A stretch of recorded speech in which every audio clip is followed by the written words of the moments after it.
இயேசு கிறிஸ்துவின் அற்புதமான நாமத்தினால இந்த புதிய நாளிலும் உங்கள் ஒவ்வொருவரையும் வாழ்த்தி கர்த்தருடைய ஜீவனுள்ள வார்த்தையை உங்களுக்கு கொண்டு வரும்படியாய் தேவன் அடியேனுக்கு பாராட்டின கிருபைக்காய் நான் கர்த்தரை ஸ்தோத்திரிக்கிறேன். மத்தேயு 5:13. நீங்கள் பூமிக்கு உப்பாக இருக்கிறீர்கள். உப்பானது சாரமற்று போனால் எதினால் சாரமாக்கப்படும்? வெளியே கொட்டப்படுவதற்கும் மனுஷரால் மிதிக்கப்படுவதற்குமே ஒழிய வேறொன்றுக்கும் உதவாது. Matthew chapter 5 verse 13.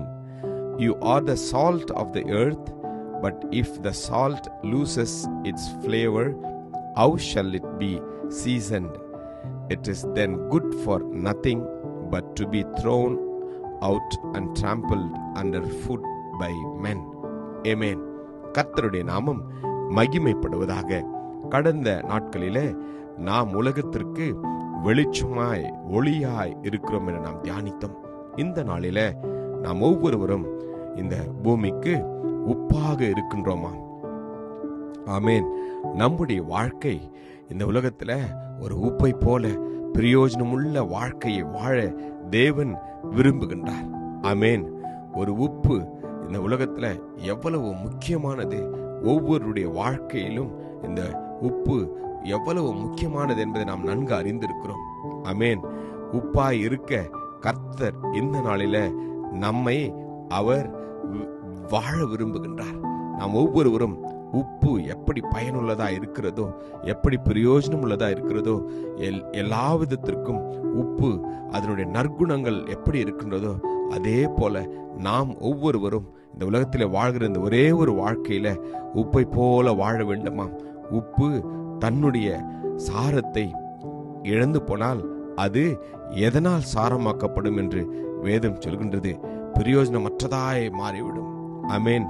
நாமும் கூட அப்படி வாழாதபடி உப்பு பிரயோஜனம் உள்ள ஒரு பொருளாய் இருப்பதை போல அது பிரயோஜனப்படும் வரைக்கும் அது எப்படி அதை பாதுகாத்து அதை பராமரித்து அந்த உப்பை அளவோடு பயன்படுத்துகின்ற போது அந்த உப்பினுடைய பண்புகளும் அதனுடைய குணாதிசயங்களும் எப்படி உலகத்திற்கு உள்ள ஒவ்வொருவருக்கும் அது எவ்வளவு பிரயோஜனமா இருக்கிறதோ அதே போல நம்முடைய வாழ்க்கையை கூட இயேசு கிறிஸ்துவனுடைய அன்பையும் இயேசு கிறிஸ்துவனுடைய சத்தியத்தையும் இயேசு கிறிஸ்து வாழ்ந்த பொறுமையையும் அநேகருக்கு காட்டும்படியாய் கர்த்தர் விரும்புகின்றார். ஆமேன். இந்த உப்பிற்கு அது உணவிற்கு முதலாவது சுவையை கொடுக்கிறது.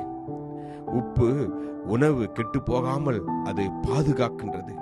அது மாத்திரமல்ல, இந்த உப்பு சரீரத்துல சில வியாதிகளுக்காய் அது பயன்படுத்தப்படுகிறது. நம்முடைய வாழ்க்கை கூட மற்றவர்களுக்கு அது பிரயோஜனமுள்ள சுவையுள்ளதா இருக்க வேண்டும். நம்முடைய வார்த்தைகள் பிறருடைய காயங்களை ஆற்றுகிறதா இருக்க வேண்டும். நம்முடைய பேச்சு, நம்முடைய நடக்கைகள், நம்முடைய ஒவ்வொரு காரியமும் அநேகரை கிறிஸ்துவண்டை கொண்டு வருகிறதா இருக்க வேண்டும். ஆமேன். நாம் அநேகரை கர்த்தருக்குள் கொண்டு வருகிற பிள்ளைகளாய் உப்பாய் வாழ கர்த்தர் விரும்புகிற தேவனாய் இருக்கின்றார். ஆமேன். அன்போடு, மன உருக்கத்தோடு, இரக்கத்தோடு நாம் ஒவ்வொருவரிடத்திலும் பழக வேண்டும். ஆமேன். அப்பொழுது கர்த்தர் நம்மில் பிரியமாய் இருப்பார். பரிசுத்தமாய் நாம் வாழ நம்மை நாம் பாதுகாத்துக் கொள்ள வேண்டும். உண்மையாய் வாழ நம்மை நாம் பாதுகாத்துக் கொள்ள வேண்டும்.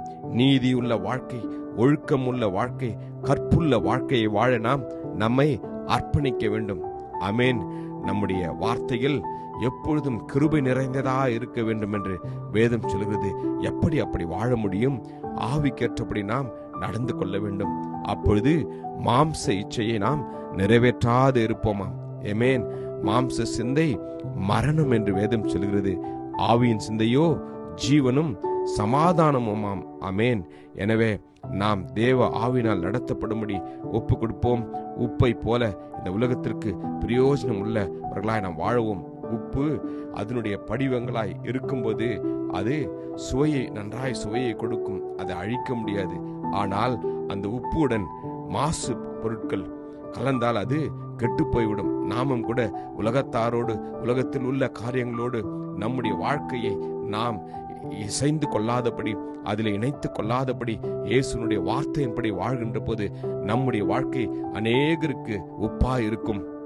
அர்ப்பணிப்போம். கர்த்தர் நம் ஒவ்வொருவரையும் பாதுகாத்து ஒரு உப்பை போல ஒவ்வொருடைய வாழ்க்கைக்கும் பிரயோஜனம் உள்ளதாய் நம்மை பயன்படுத்துவாராக. கிருபையும் இரக்கமும் நிறைந்த நல்ல தகப்பனே, இந்த நல்ல நாளுக்காக நன்றி அப்பா. நாங்கள் உப்பை போல இந்த உலகத்தில் பிரயோஜனம் உள்ளவர்களாய் வாழ எங்களை அர்ப்பணிக்கிறோம். ஆசீர்வதியும் பொறுப்பெடுத்துக் கொள்ளும். மீட்பர் இயேசு மூலம் ஜெபிக்கிறோம் ஜீவனுள்ள நல்ல தகப்பனே. ஆமேன். God bless you. Jesus loves you.